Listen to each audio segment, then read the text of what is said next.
Good evening from PLUGHITZ Studios in Largo, Florida. I'm Scott. I'm Abram. And we are here with episode 429. Nope. What is it? 482. I'm sorry. Today's the 29th. We'll try this again with episode 482 of F5 Live Refreshing Technology for October 29th, 2017, a proud part of the Tech Podcast Network. If it's tech, it's here. This week, PlayStation is announcing new games, Twitter is revealing political spending, and Viacom is accepting the internet. Like I said, this here is F5 Live Refreshing Technology, the flagship show in the PLUGHITZ Live family of content. And wherever you are and however you're joining us, whether it be Facebook, iTunes, Google Play Music Podcasts on Android, the Podcast Play app in the Windows Store, our live streaming partners, Livestream, Periscope, Twitch, and Mixer, or of course on our apps, plughitzlive.com/apps. Thank you for making us a part of your day. There are two ways that you can do that. You can join us live on Sunday nights at 9 p.m. Eastern for about an hour by going to f5live.tv/join us. From there, you can chat with us here in the studio and comment on the topics as we talk about them. Abram and I always appreciate your input on the topics as we talk, especially during the Pilch Point, which will be on in just a little bit. We will be discussing some announcements out of AMD this week. We've talked about Intel a lot over the past couple of months, so we're going to talk about AMD this week. And then, if you can't join us live, that's okay. You can also subscribe to this and all of our other shows by going to plughitzlive.com/subscribe. There you will see F5 Live and the Pilch Point, as well as our First Look series, which is about school-age robotics. Our special events feed, which will be showing some content here pretty soon because it's almost convention time. We've got a convention in 2 weeks. We've got one, obviously we have CES in January, so we've got stuff coming up there. And then all of our other series as well. So however you join us, we definitely appreciate it. I think that's the spiel. How are you doing, Abram? Not bad. Not bad. It's, it's been a somewhat quiet week. I did, the other night when I was up. Uh-oh. The other night when I was up. That means that it is that moment in the show where Abram goes quiet for 60 seconds. So it's become a bit of a running joke. We don't quite know why it happens, but it always happens right there. There we are. It's like every time. Just plan it. Let's see. I don't know what's going on. I don't know why it is. It is always just as I go to you. It's always just as I go to you, and it doesn't matter if you and I have been on Skype for 60 seconds before we go live or 20 minutes. There's got to be something in the setup. Or somebody's watching us and messing with us. Anyway, the other night when you were up late. The other night I was up late doing a laptop review, and, just as kind of a side, I was watching some Netflix, and I have a couple recommendations for folks. Obviously everyone's going to be excited about Stranger Things coming out, which has come out. But I really have to recommend Mindhunter, which is a new one that came out that's really cool. It is on my short list. It's made by David Fincher, and it's about like the FBI agents that created serial killer profiling. And the premise sounded boring to me, but I let myself start watching it. It became very addictive because of just the way that it's made, the characters. It's not a mystery show. It's not a detective show. It's about the people. I don't know. Okay.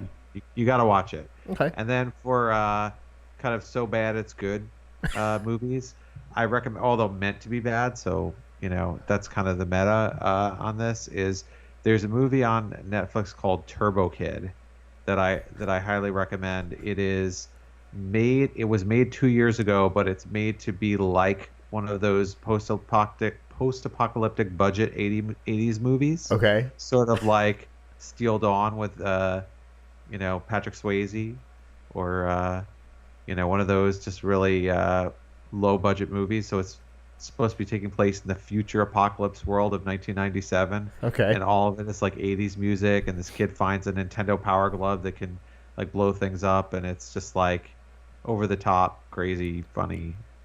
If you're while you're doing something, watch it. And which one was that? Turbo Kid? Turbo Kid. All right, that is being added to my list as we speak. Boop. So anyway, I just thought I would throw that out there because I've been doing some streaming while I work this week. Great, because I have too, and I'm tired of going through the same things again. So I appreciate getting suggestions. I guess we'll throw it out there.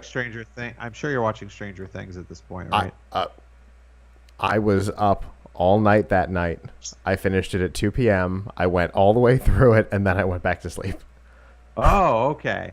I have not. My wife and I watched it together. We only saw the first episode. So we're like, however many episodes behind. We haven't seen yet. It was so good. But, that one sells itself. Everybody knows that's a cool show. Yes. But Mindhunter, which is a new Netflix original, just came on like 2 weeks ago. Yes. Is very addictive and not like you would think. So I just encourage people to give it. It's set in the 70s, and it's just got this really interesting feel to it. It's the feel. It's the atmosphere. I can't put my finger on why I'm obsessed with it. Sure. But perhaps you'll watch it and you'll tell me why I'm obsessed with it. That's possible. If you're in the chat room, feel free to give us other suggestions on things we should be watching while we're working. Well, I suggested to you offline that you should watch Star Trek Discovery. Yes, I am ready to do it. I'm ready. Yeah. Personal friends know why I have not. I won't get into it on the show, but I will. I'm ready to give it a try. As a side, that's like my favorite show right now. After that, I can't wait. After this, I'm going to go watch the next episode. It's a very addictive show. So. Okay, that's good. There's been a conversation between a couple of our friends, including John Worm, who used to be one of the hosts on the show, with one of my business partners, that there have been some pretty angry reviews of it, but that's okay. I have not read, and really, I've tried not to read what other people have been writing because I want to form my own opinion. So, I will be. I'm going to give it a try again.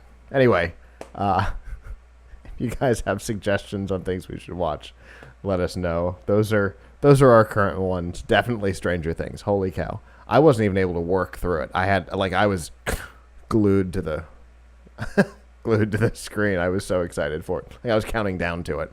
When I figured out that it was West Coast time, not East Coast time, I was furious. I was so mad. I told somebody Stranger Things comes out in 2.5 hours. He's like, 5.5 hours? What? West Coast? Damn you, Netflix. One day my son is going to get old enough to binge watch things and care, and I'm going to say, when I was your age, we had to watch every episode. We had to wait a week for every episode. Yeah, it's so funny because now I get mad at shows like that I have to wait between. And Netflix has one, and Hulu's got 3 or 4 that they do that way, and I'm like, nope, I don't. No more of this. Go back to. I want to watch it from 3 a.m. to 2 p.m. and just. Anyway, we will talk about streaming media in a little bit, but how about we get started with some gadget news? Yep.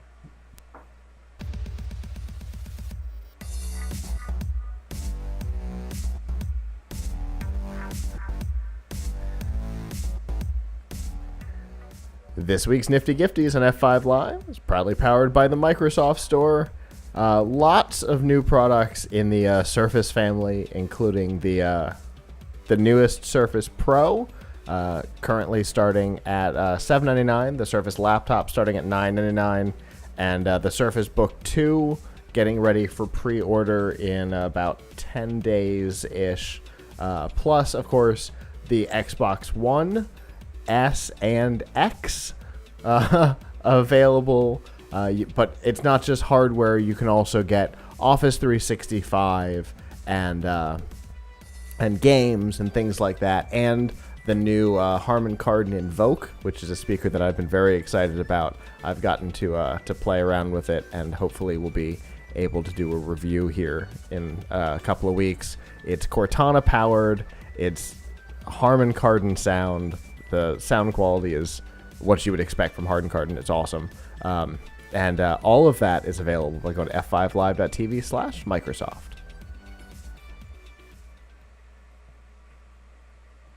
I was actually at a developer event over the weekend, and I went to a training on Cortana skills, and they are so unbelievably easy that I cannot wait to build one. But while Microsoft is obviously looking to enhance Cortana with things like the Invoke and their partnership with Amazon, they've also been closing up some things. We know that Windows Mobile might be done. There's some other products that we talked about. Yep, Groove. Oh, our friend Groove. And then this week, we found out that Microsoft has ended production on the Kinect. Now, I know you guys are listening to this and thinking, wait, shouldn't this be a gaming topic? And let me tell you why I don't quite put it in gaming. The places where I have seen the Kinect used most interestingly have been non-gaming uses.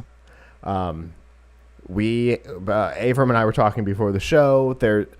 Every year at CES, you walk around and you see at least one booth where somebody is like dancing around weirdly in front of a screen, and you just can't help but walk over. And it's always a Kinect powered something that tracks the person and maybe allows you to virtually try on clothes, or all kinds of things like that. And that has been where I've seen some of the more interesting Kinect powered products, has been in just third-party uniqueness, not so much in its implementation on the Xbox, which, to be fair, I use my Kinect for Cortana and all kinds of things myself, but it's definitely not the place. Even Microsoft started backing away from Kinect on Xbox, right? Xbox Fitness went away. They stopped doing the hand tracking controls on the Xbox One when they went to Windows 10. All kinds of things kind of started backing away from the Xbox, but we continued to see development for stuff on the PC, which I always thought was interesting. And like I was telling Avram before, I can't get into the details of it because NDAs and stuff. But I worked on a prototype for a product using the Kinect in the health space, which was kind of a cool idea. And I worry that without Microsoft physically producing the Kinect, some of these companies that have built products relying on the Kinect may be in trouble. My first thought was, but the Intel RealSense. And then I thought about a conversation that you and I had a couple of weeks ago, that the one RealSense camera seems to not be, like the external camera seems to not be a thing anymore, right? Yeah. So here's the story, right? When you were talking about it before the show, number one thing I took away from it, which I actually is part of a trend that we've been seeing, is the death of the 3D camera. The 3D camera as a technology seems to be dying or dead, or already dead. Unless you ask Apple. Yes. So, using it for facial recognition, right? But as far as doing things like modeling, object tracking, augmented reality, gesture control, it seems that now the technology was good, right? There's no reason why. I know the reason. I think I know the reason is cost and adoption and things like that. But it's a good technology using 3D cameras to do depth sensing. So Kinect, Intel RealSense. Some may even remember Amazon's Fire Phone had this to some degree. Yep. Project Tango, which appeared on two different Android phones. Yep. Used 3D cameras. So they had a 3D camera. I think, what do you have? You have like two different lenses plus an infrared, Correct.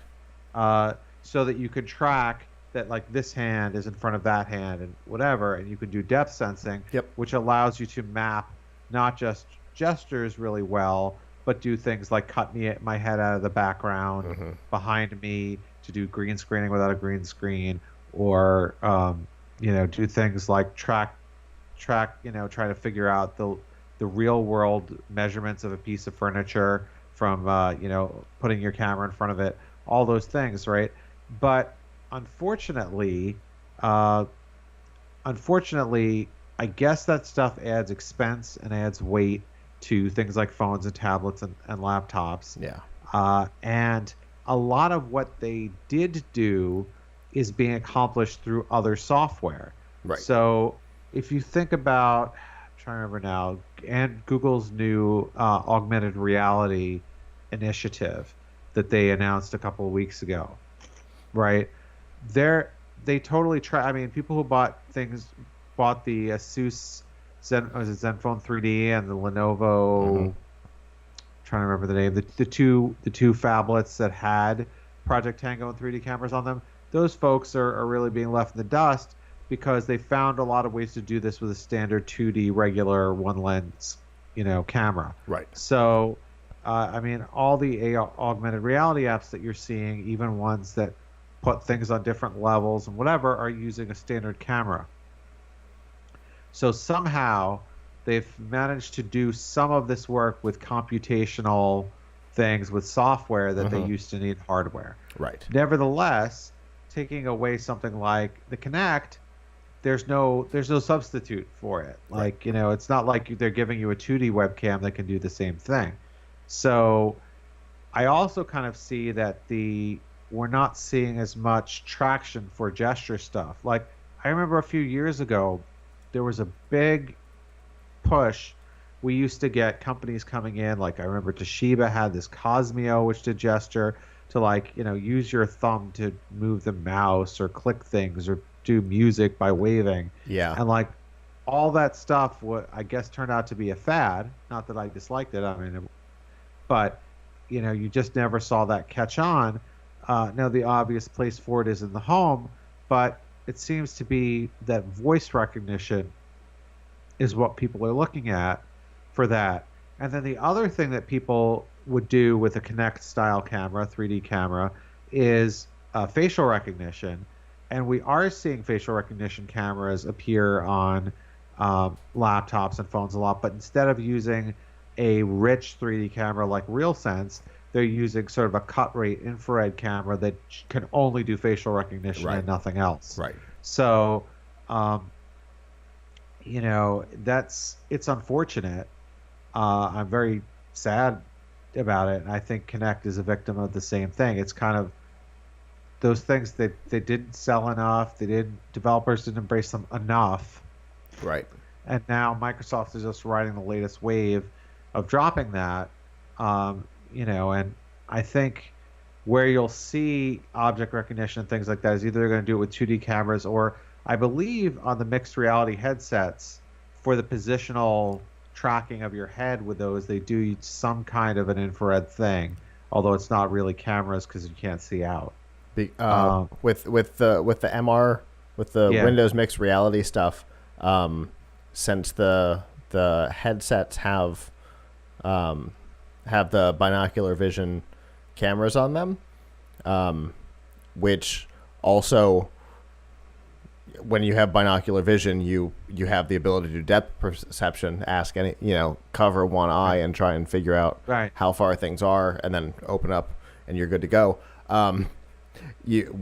Using computer vision algorithms with the binocular, you have the ability to start doing depth perception and stuff like that without necessarily the need for infrared tracking. However, to your point, what the Windows mixed reality headsets are doing is basically Generation 3 Kinect.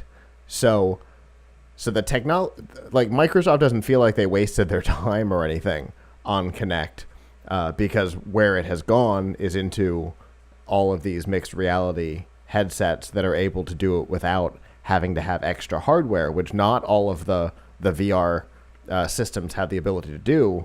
But the Windows mixed reality stuff can do some tracking without additional hardware because of all of the successes that they had with the Kinect over the first 2 generations. Yeah. So, I mean, we could talk about that mixed reality stuff at some point. It would be interesting to do a segment about how good or about the quality of those, which we recently reviewed. But yeah, I mean, I think that's what's happening here is that augmented reality headsets, AR on your phone, VR. Those are what is replacing the Kinect. Exactly. They're basically Generation 3 Kinect. Because the first was the 360, the second was the Xbox One, and then the mixed reality is Generation 3, but we don't have to put the Kinect name on it anymore. We just know hand tracking and stuff without extra hardware. But it's not really a substitute for the same thing. Right. Because people who wanted to do, I mean, I think there were dance games or whatever, the Kinect, Mm-hmm. It would track you. Absolutely. You don't have to put on, there's no equivalent to that without the Kinect. Correct. So there are some places, and not necessarily in gaming as much, because it's not like the dance games sold consoles or anything, but there are some places like the third-party apps where there's just no substitute right now, but that doesn't mean that there won't be. Somebody may, because obviously there's a way to license the technology, because all the Windows mixed reality headsets are using it, right? There must be a way to license the technology. Maybe somebody will license it and produce a third-party Kinect that's able to use the Open Kinect SDK or something like that. Fingers crossed that somebody will step in and help out this market that for third-party things, for non-Xbox powered things that might be about to be left in the lurch. Because, like I said, I've worked on a project in that space, and it was unbeatable. We did some work with that, and we tested out the RealSense and the Kinect. Well, the things the Kinect could do were definitely far superior. So hopefully somebody will come in and step in, unless there's no real market for it, in which case Kinect 3 in the headsets.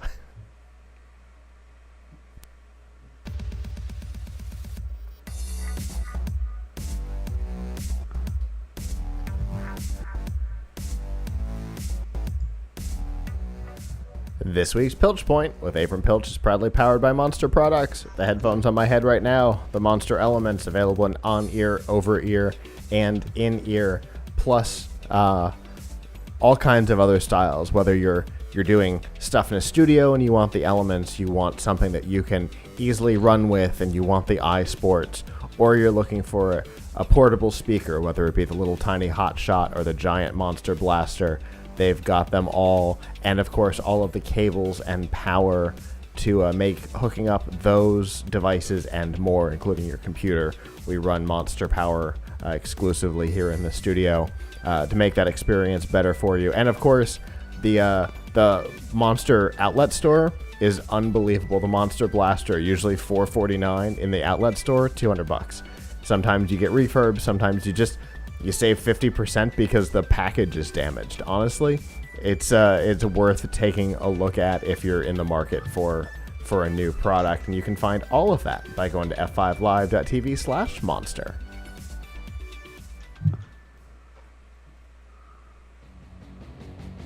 And that music means that it is time for the Pilch Point with online editorial director of Laptop Magazine and Tom's Guide, Abram Pilch. Abram. Hey! We have been talking a lot over the last, 2 months about Intel and the Core, 8th Gen Core. But AMD has been trying to challenge Intel a lot lately too, right? Yeah, so a small piece of history. When I was younger, and AMD used to be a real powerhouse challenger to Intel. Uh, in you know, this was obviously like in the 90s before a lot of people were getting laptops. In the desktop space, my friends and I would go and we'd buy motherboards, we'd build systems. I probably like almost every year or two I would change my motherboard and CPU, and usually I would get AMD because you get more power for less money, and AMD was the first to do certain things. Like AMD might be I think was the first to have multi-core processors.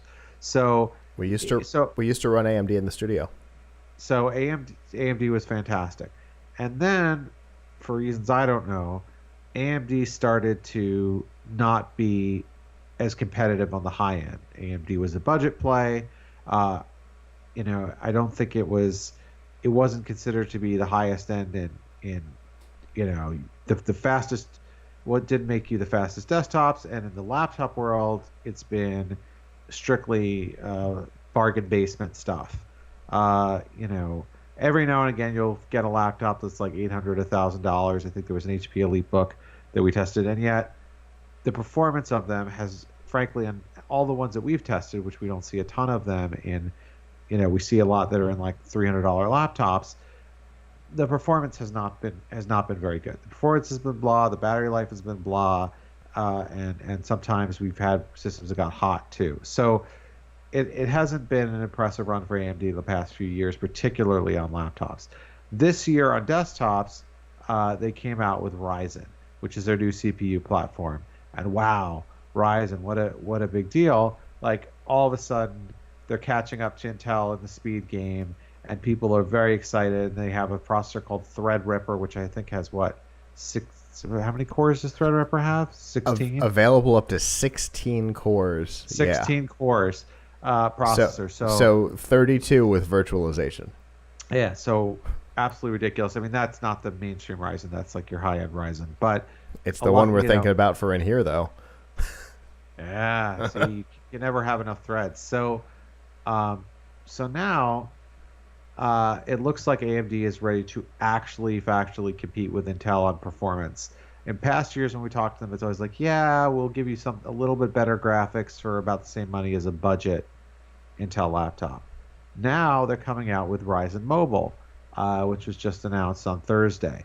So what does Ryzen Mobile give you? Well, it claims to be performance competitive with Intel 8th Gen Core. Ryzen Mobile is going to be, at some point they may come out with more chips, but the first two chips are going to be quad core with 4 cores and 8 threads. So just like Intel 8th Gen Core, there's going to be just like Intel, they have a Ryzen 5 and a Ryzen 7. It's had a lot like a Core i5 and a Core i7. Sure sounds familiar. And they also are going to be default to using 15 watts, just like a standard laptop Intel U series processor. Now, what's special about these and why you might get excited is the graphics are definitely going to be better than Intel integrated graphics. They use AMD's Vega graphics, which AMD Radeon Vega graphics, which are definitely supposed to be, and I think even Intel would admit, better than the Intel UHD 620 graphics that you get built in, unless you go and get an external graphics card. It claims to do much better turbo modes in terms of controlling the clock speed. It can iterate the clock speed in measures of 25 megahertz at a time across all 4 cores or each core, so that it can really do a good job of trying to figure out, well, just how much boost can I possibly give you. It uses something which I think has to come from Thanos' closet called Infinity Fabric, and the Infinity Fabric is a set of sensors that kind of stitch together the processor, the GPU, and the display engine, the memory controller, the I/O, all that stuff. And so it can really supposed to do a really fine-grained job of figuring out how much heat and power is being used by all the different parts of the the chip, and then is able to sort of give you more power. It also makes available something called XFR, which is extended frequency range, which means if a laptop maker wishes to, and I think this also happens on desktop, wishes to give much better cooling than standard, like, wow, I'm going to make my laptop a little bigger, put some extra cooling pipes, fans, whatever, then the turbo mode can just keep going up to higher and higher frequencies, almost like an automatic overclock. So we haven't gotten in an AMD Ryzen mobile CPU yet, but we know. But here's what we know: there are 3 systems coming out in time for holiday that will have it. One of them is the HP Envy X360 that will be out with now. Another is the Lenovo IdeaPad 720S, and the other is the Acer Swift 3. So all of those are already on the market with Intel chips. So we're going to do our best to get in one of each, hopefully as similarly configured as possible, and do an apples to apples test of like this exact laptop. We tried it with AMD and with Intel, and what was the difference? That would be awesome. Battery life, performance, all that stuff. So those are coming out. None of them is out yet. We don't know what the price is going to be. Our hope, our expectation is that they will be slightly cheaper than a similar Intel, and yet offer similar, or in some cases, particularly with graphics, better performance than Intel. So some of the test results that they claim, this is, and by the way, we have this story on laptopmag.com, FAQ, everything you need to know about Ryzen Mobile. They claim that on, like, say, for example, 3D Mark Time Spy, which is a graphics test, an AMD Ryzen 7 got like almost 3 times the score, 3 times the performance of a Core i7.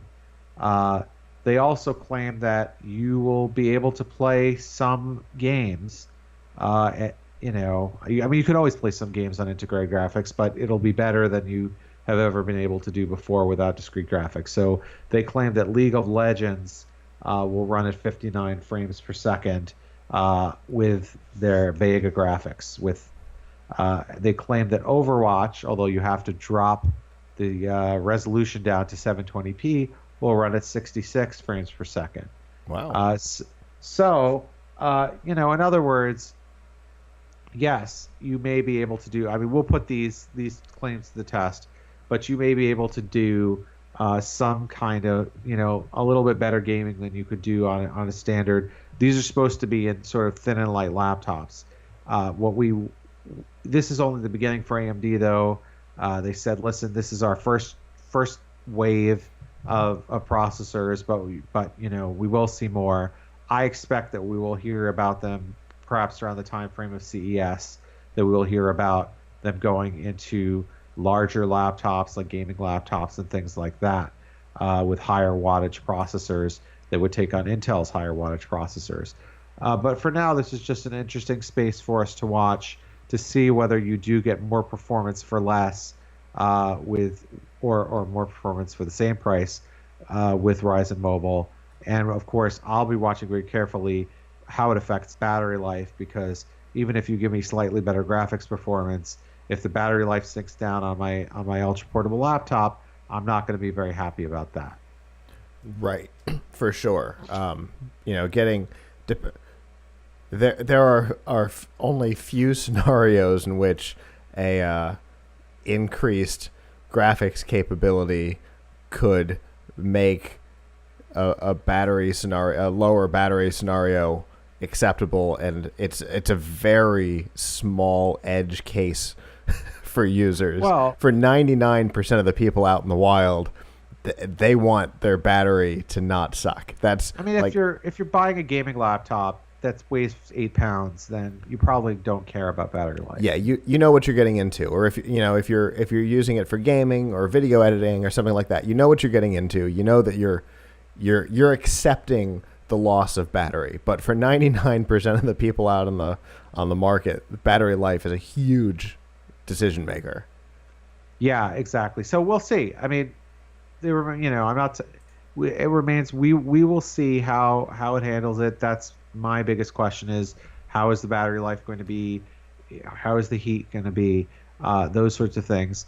And we look forward. We look forward to finding out more about it. If you want to find out more about Ryzen Mobile today, please go to laptopmag.com. We have our Ryzen Mobile FAQ up there. And as we actually get these systems in and we can do tests, that is going to be, something that I'm really looking forward to doing and sharing with everyone. I'm sure we'll get a chance to talk about it here. Similarly, we've done, as I talked about a couple weeks ago, we've done some apples to apples tests with 8th gen and 7th gen core, but we're going to do some more. We just got in. Intel was kind enough to provide us with a couple of identical Acer Swift 3 laptops for kind of a before and after with 8th and 7th gen. So while we did it with a couple of Dell XPSs, XPS 13s, now we're going to do this with this other system, and Intel has been really meticulous about making sure not only are they the same laptop, but that they have the same SSD in them and the same RAM and stuff like that, which even if you buy two laptops one year after another, like the XPS 13, it's possible that they used a different vendor for that stuff. So there's more to come on 8th versus 7th and on AMD versus Intel. Fantastic. Well, I obviously personally look forward to seeing that. I always love when things like this happen. You guys do these like really detailed, like you said, the apples to apples. Here is what a very changing one thing out does to the overall system. I love that stuff. So always appreciated, and I cannot wait until you get some of these AMD systems in your hand. Yeah, me neither. Well, let's hope it'll be soon. Absolutely.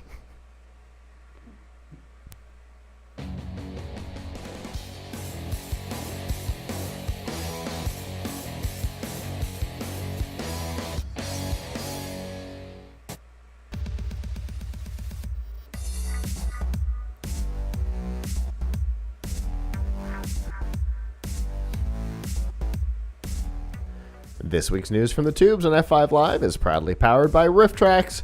Make fun of movies, or, let the professionals do it for you, because that's what they get paid to do. The guys who used to do Mystery Science Theater 3000 are back and doing what they do best, making fun of movies. From blockbusters to Psychotronic Man. I may have used that one before. Wes Craven's Mind Ripper. They've got a little bit of everything. The way it works is for a couple of bucks, you download the MP3, play it along with your DVD, Netflix, Amazon, wherever you happen to have the movie, and laugh. From time to time, they do live events. The last live event was this past week, and it was Night of the Living Dead. They are done for 2017. They have not announced what 2018 will be looking like, but right now, if you use Riff4Treat, RIFFFORTREAT, Riff4Treat, you can get 10% off on all of the riffs except for Mind Ripper, interestingly enough. And you can find all of the films that are available by going to f5live.tv/rifftracks with an X.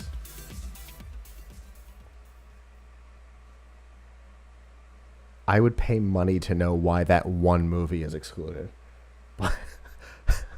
But whatever. All right. A couple of topics that we've talked about kind of all coming together right here. First has been, the issue. We may not have talked about it on the show, but I know the world has been talking about it. Has been political ads from 2016 and some of their weird sources and their sometimes deceptive nature. Maybe who paid for them and things like that. And then Twitter as a whole and some of the issues that they've been facing, and and the social media in general being questioned over their participation in that process, as well as others, right? The whole quote unquote fake news issue and things like that. And so this week, Twitter made two interesting announcements. First, that they have banned two Kremlin-based Russian propaganda outlets from advertising at all on the platform. Now, I don't know if that means that they're not allowed to advertise in Russia. I have no idea about that. But Russia Today, or the green RT that you occasionally see on online, and Sputnik, which are both Russian government-run state media, are no longer allowed to advertise on Twitter. Period. They were both behind a lot of the weird ads last year. And then going forward, any political ad buyers, any political ads will have the advertising data attached to them on Twitter, which I thought was kind of an interesting move to show exactly who, what, and why of political ads. I thought that was kind of an interesting move for them. It's a step in the right direction, but let's remember that not all of those names will be household names. Sure. So there are a lot of PACs, right? So, and there are a lot of things that, it's very easy to, I think, to create a name that sounds on the face of it very neutral, right? Mm-hmm. So, by American News, or, Sure. It's easy enough to come up with a name where it's not going to say, like, the name is not going to be, the committee to the, is not going. It's easy to have a very neutral sounding name, as opposed to like on 30 Rock, it was the Committee to Reinvade Vietnam. Yeah, something like that, right? Like so it's there's a lot of doublespeak in politics. We know this. Sure. So I don't know how putting the name up there is going to, like, it's good. It's something. But here's the problem, and I say this without trying to take a side. There's a lot of misinformation and just blatantly false stuff in political advertising, and in some news outlets too, and so you can you're counting on people because they see who the sponsor is to be critical thinkers, but none of that can make someone into a critical thinker. Right. Right? You can't make someone into a critical thinker by saying, like, look, this ad comes from this source. I mean, we obviously hear these sorts of things used in politics all the time. Well, don't believe such and such because look at the source. Look who paid for it. Look who did, look who it's coming from. You can't believe it. Well, I think with ads, people are going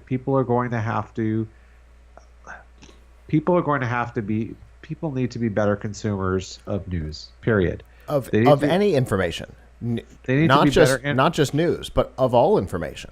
I need to be better, because I think here's the thing, right? When I was growing up, when I was a kid, maybe when you were a kid, there weren't so many media outlets, and the ones that there were, there was kind of a general assumption that if they reported it, it was probably true, right? Sure. So, like, you saw something on NBC or CBS or ABC or whatever, you'd be like, oh yeah, Dan Rather says it. it. Right. Dan Rather says it. Back then, Dan Rather says it. It must be true, right? Right. Peter Jennings says it. It must be true, and that also kind of applied to ads. Like you'd see an ad for something, you'd be like, well, I know they have a perspective on this. Obviously the person who placed this ad has a bias, but Right. they wouldn't put an ad to report something that's completely false, would Right. they? Right. It's demonstrably false. But now, Even though Johnson & Johnson advertised no more tears for so long. I mean, that was, like That's a joke. there's an angle to the claim, right? Yeah. But there's a perspective there that could be backed up by a set of facts. In fairness, it was actually no more tears. It was a detangling hair product, but whatever. That's neither here nor there. But my point is, that now we see things that are just blatantly a lie, Mm-hmm. and we see them on in advertisements on respectable websites. Mm-hmm. And we even see them, in certain media outlets that have That theoretically Well, should have should have cred, right?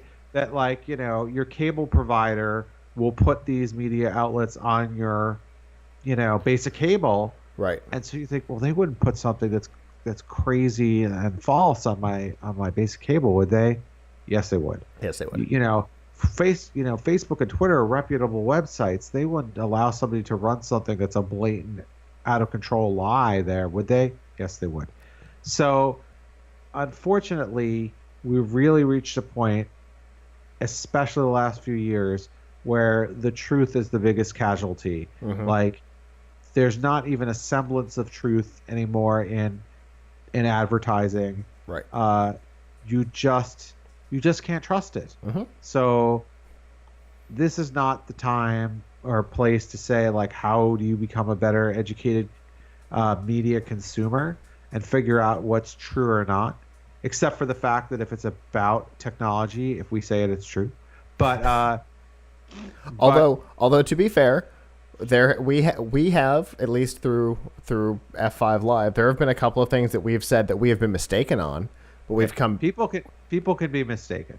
But we've always happen. come back and fixed it later. But mistakes happen. But Right. What I'm saying is, like it used to be the case.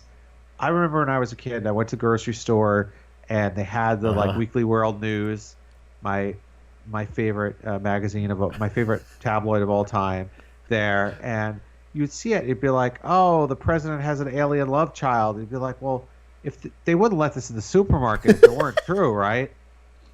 ShopRite would not allow this if it were just a paper of lies, And now we got to, and then it was a rude awakening to me that, like, no, actually, they don't even have to like have a semblance.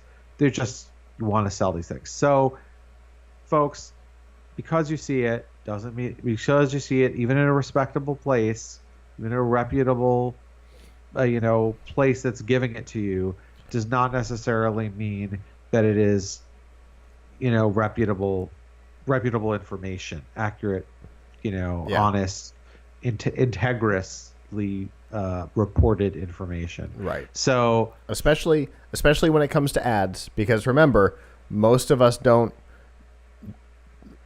take control of our own ad buys.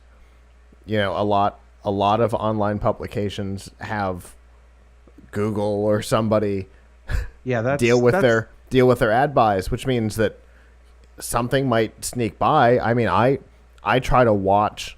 I mean, we've changed who our ad provider is, but when we had Google as our ad provider, we used to watch regularly who was showing up to make sure, because we'd get online poker scam ads show up from time to time. So we were trying to watch, but I mean, even it's a topic that I go back to from time to time. But even G4 ended up with an ad running malicious software on their website, and they were part of NBC Universal.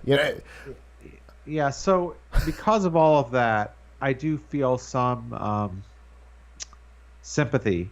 Yeah.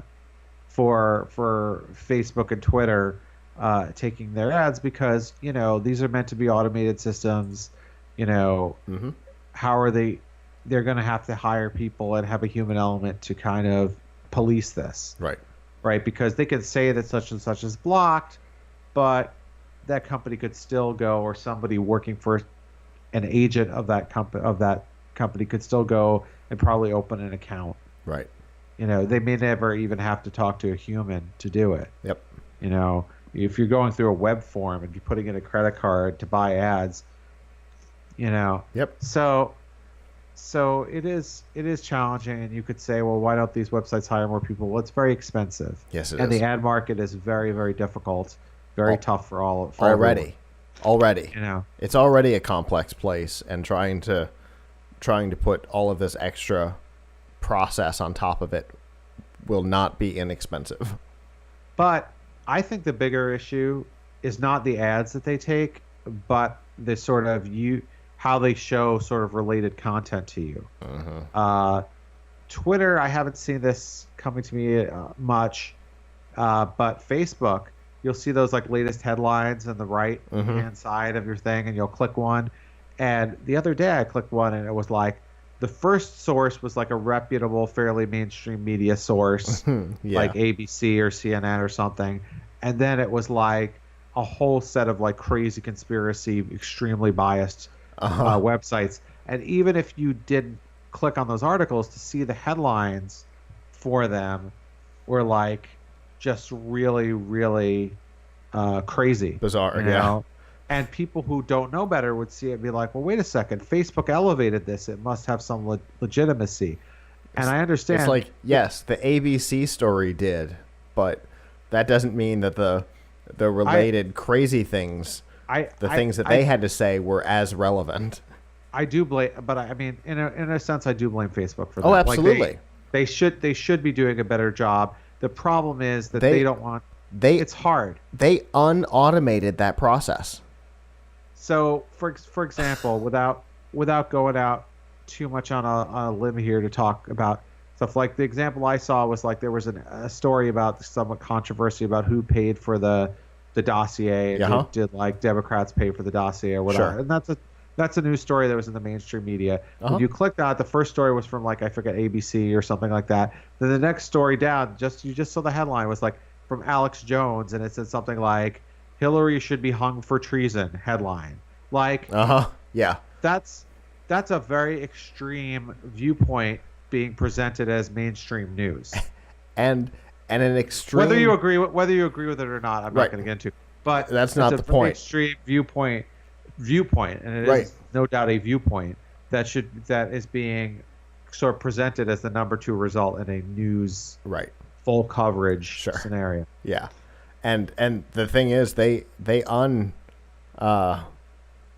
unautomated that process, which makes the fact that stuff happens even more bizarre now. Yeah, so I mean, I think what's hard is it's hard for Facebook and Twitter to be the arbiter because they don't want to seem like they're taking sides. Right, exactly. So it's difficult to say, like, they would have to come out and basically say or imply that, like, hey, wait a second, this Alex Jones guy, he's not a legit news source, we're not going to feature him. Like that's what they would have to do. Exactly. And there definitely are people who think of Alex Jones as a legitimate news source, and they might offend those people. So, but by trying not to offend, you end up with some really extremist viewpoints. Sure. That that could in many cases be demonstrably proven false. That chemtrails turn frogs gay. Yeah. Those sorts of things showing up alongside respectable mainstream news outlets. Sure. So I do kind of blame them for that. They're trying so hard to be everybody's friend that they're letting false stuff get a spotlight. Sure. They're trying to just go based on number of shares, and that's not necessarily a success story. Yeah.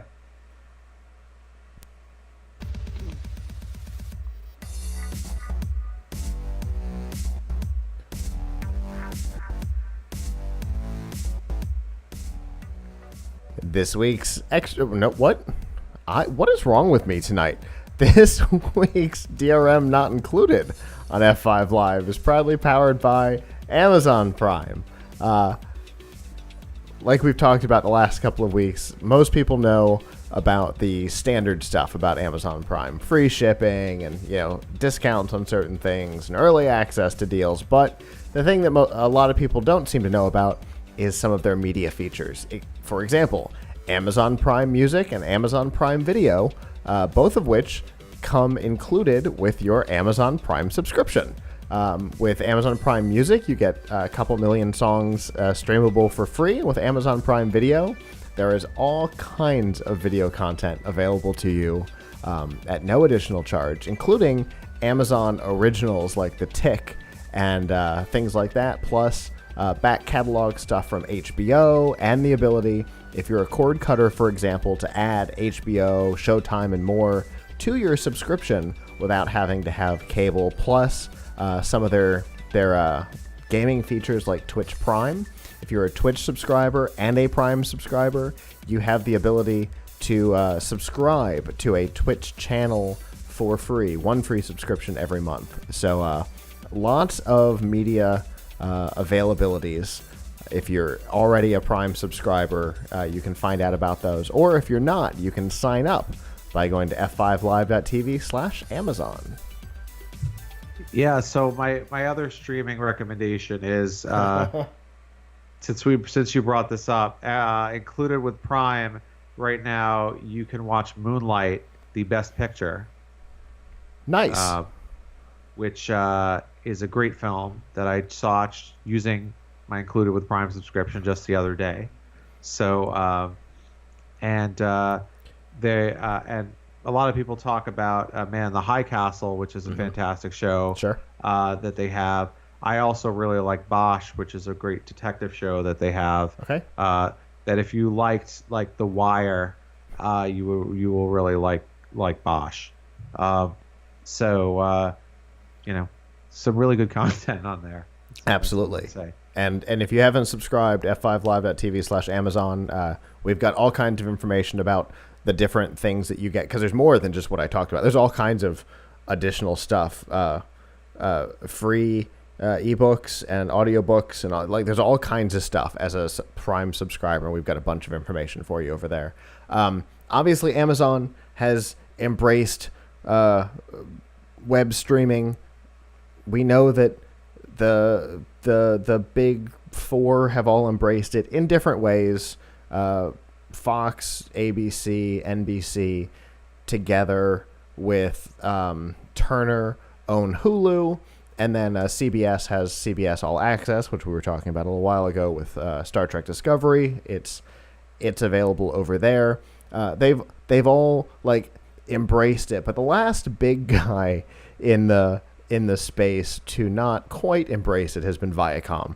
Viacom seems to have been concerned about change, I think, and so their grip on online streaming has been tenuous at best. They were a huge partner of a couple of the cord cutter services when they first launched, PlayStation Vue, and the one that sounds like the Dish Network thing that's not, what's it? I can't remember the name of it. Sling. They were big partners of theirs. Their channels were all available on those services, but shortly after they all went away. And that was kind of a weird move for anybody watching. And then, if you're an Adult Swim fan, for example, one show that I've been using as an example of Viacom's loose grip on modern streaming is that you can't. The current season of Rick and Morty is over, but you can't watch it anywhere anymore. It's not on demand. It's not on Hulu. 1 and 2 are, but 3 is nowhere. So, Viacom has really struggled with the idea of streaming. But that may be changing. They're currently in talks with, interestingly, the mobile carriers to bring some video streaming deals to reality, which is interesting. They're skipping theoretically, they're skipping you and I, Avram, and looking for the truly younger audience who's doing the majority of their streaming on their mobile devices, either their tablet or their phone. Personally, myself, and I think you as well, use the PlayStation or the Xbox or a Roku or something like that to do a lot of the streaming, unless you're in your office working, which obviously is a different scenario. But I use my Xbox One all the time for streaming. I probably more than gaming at this point. But yeah, PlayStation and Roku right are when I'm sitting and doing it, or if I was working, you're right, I'd watch it on my second monitor. Sure. Or if I'm on the train now with Netflix being downloadable and whatever, Sure. Or Amazon being downloadable, I might watch it on my phone then. But you're right, I wouldn't be looking mobile first. It's not your initial go-to platform. Yeah, but definitely not. But it is for people younger than us. It's not unusual for the go-to to be phone or tablet. And so Viacom working with the mobile carriers to bring their content mobile first is really an interesting move, and almost like the ultra progressive move in streaming content. Like they're doing what India did with their phone system and just totally skipping hardline and going right to cell. Like Viacom is skipping Roku and Xbox and PlayStation and just going straight mobile in a partnership with the mobile carriers, which is really kind of for me, seemingly a bizarre move. Yep. Well, whatever they need to do to actually bring some things to actually bring some content. It's interesting. Sure. There were some rumors going around over the summer that Verizon was going to buy Viacom. Interesting. And apparently at one point they were going to merge it with CBS and didn't. Well, they have done that on and off a couple of times. You know what? This might not be a rumor. This might be more someone's opinion.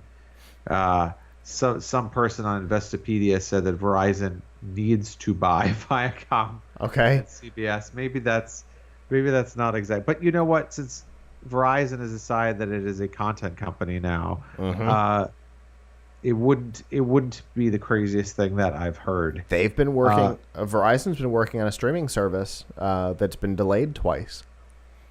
Yeah, so it would make sense for them to easily get into original programming to buy somebody who has it. A lot of the content delivery companies are becoming content companies. Yeah, and I'm a little scared by that. AT&T bought DirecTV and then is working on buying the whole Time Warner Charter group. Yeah, but those are distribution. But I mean, like you have Cox owning Comcast owning NBC. Yeah, like that's true. That kind of stuff. Because the Time Warner cable got split off from Time Warner itself. Yeah, that's true. Yeah, that's still all distribution. Yeah, but I mean, as a consumer, or as so it works in publishing, it does concern me that there's somewhat of a conflict of interest there, right? Like it's like Comcast, of course, they're going to give better treatment to NBC, sure, because they own it, right? And so, but on the other hand, if you're with Comcast, you never have to worry about going dark on Bravo because of licensing. Right. Licensing fights. So but it's more likely to result in licensing fights with the other carriers, sure, the other providers. So yeah, I mean, good for Viacom for like trying to do something. I wonder if it's a precursor to them being bought by a mobile company. Could be. It sure could be, and if the talk had been in the air on Verizon, that would be that's even more interesting in that direction. And it wouldn't be surprising, Verizon has been, like you said, been fascinated by content over the last, in particular, 2 years. AOL and Yahoo and their nostalgia unit.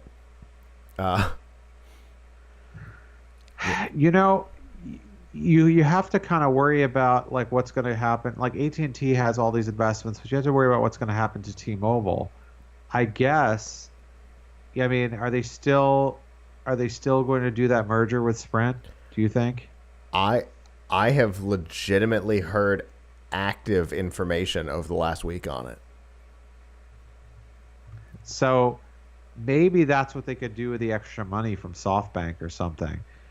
Maybe they need to buy some media properties because obviously it seems that everybody else is buying media properties. Although on the other hand, when you look at including Sprint, because they just bought into Tidal. But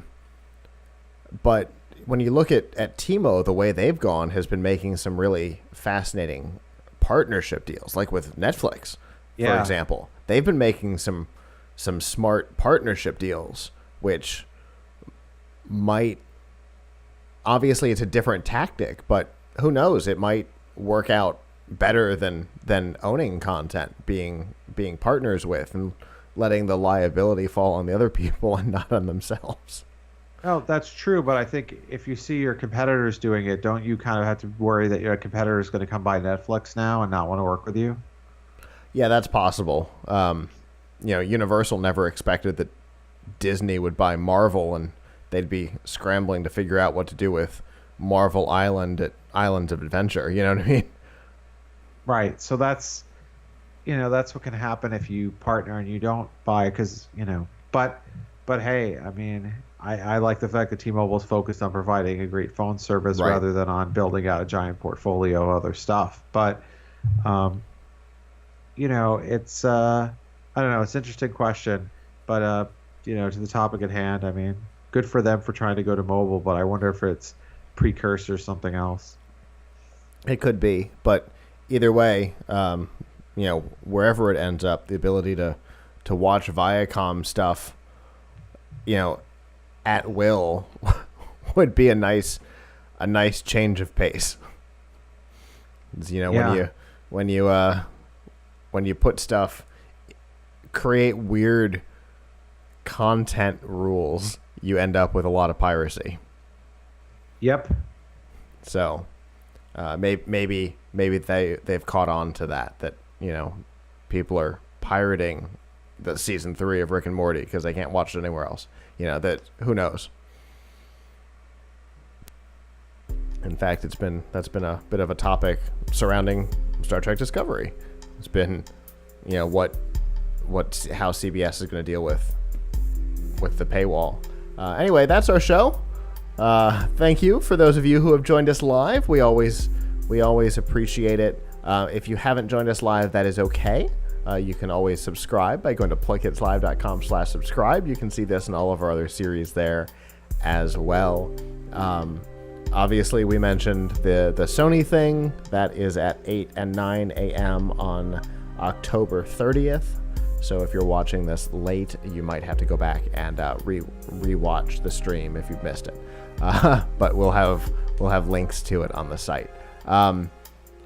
Next week is a guaranteed normal show for us unless something goes horribly wrong. The week after, we're not quite sure what that show is going to look like because it will be happening from Anime EY in Deerfield Beach. So we may have the situation to be able to bring in Avram. We may not. We will see how all of that goes then.